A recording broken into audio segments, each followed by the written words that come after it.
All right, getting down to the nitty gritty. I got to pull that apart. I got to pull the gas tank out and all the gas lines. And I got to pull the brake master cylinder out, and all the brake lines were there too. Got to pull all the brake lines out for the analog. Been a long day because I'm not going to use any of that. So that's going bye-bye. The exhaust is going to be fairly straightforward. I'm just going to lengthen it right there. Ooh, this thing just started rolling. Hey, what are you doing there? Well, that was wild. Okay. Wanted to roll out on me. So, yeah, I'm going to have to remake all the brake lines because they have the lines rolling back. There's a brake right down there. You can't, there you go. You see one line right there, and then the crossover line. But I'm going to make them all new from like that at that point for the line going across, and then all those new lines because it's going to have the master cylinder and the proportioning valve right below it, and then it'll have a power unit going right into the firewall. Whereas on the 54, that is underneath. So that's under the floorboard. So this will be on the firewall. Spent a bunch of time cleaning it up today. I had a little time from work, so that was kind of cool. So I'm not going to use the LT1. I'm going to get probably a Crate 350, which would be the easiest. Anybody out there in YouTube land know if I can use the factory exhaust manifolds on regular small block heads. Any advice on that would be greatly appreciated. But getting the trim down, as soon as I get all these parts off, get the trim down, set the frame up, and then get some hanging gauges on it, but I'm going to do it in a way that I don't have to use actual gauges to get my center line and to get my datum line. And I'll talk more about that when we get that far. And you know, stuff about like sag and sway and that sort of thing. Body guys will know what I'm talking about. Frame guys and suspension guys will know what I'm talking about.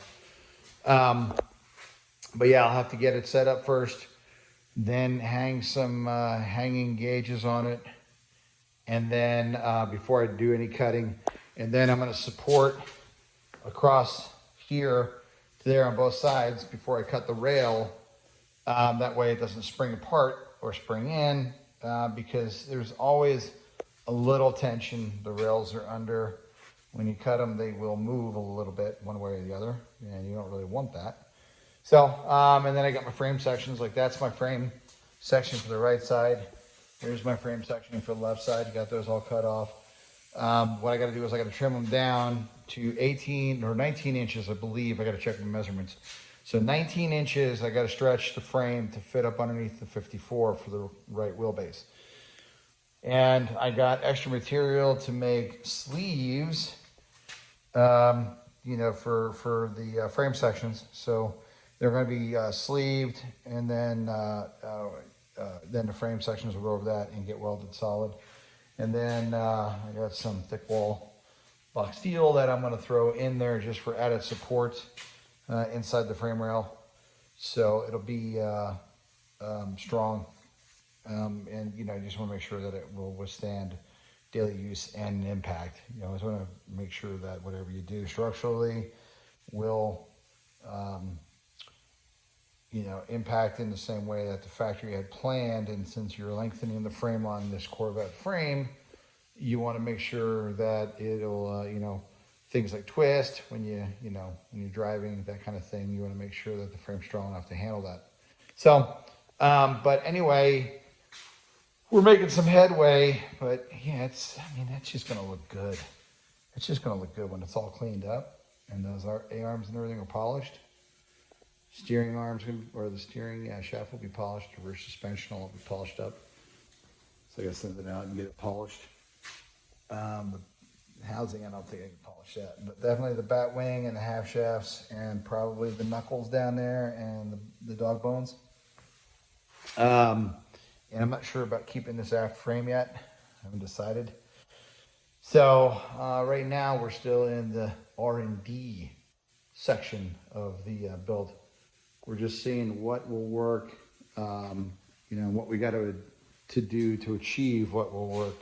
But the cool thing is that you got your front and rear suspension, you got your brakes, you got your steering, all encompassed in this frame. So that's a lot of a build, and then I got an idea of just how everything else is going to lay out. Like the exhaust is going to be fairly straightforward, easy.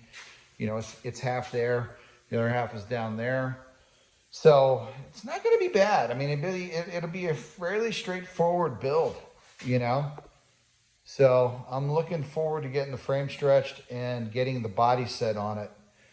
And that'll be a milestone, because then that'll tell me everything that I need to fabricate to make it all work with the Corvette frame, which I have never seen done before. So I'm just doing it to see if it's possible. Anyway, that's my check-in video. Everybody, peace out.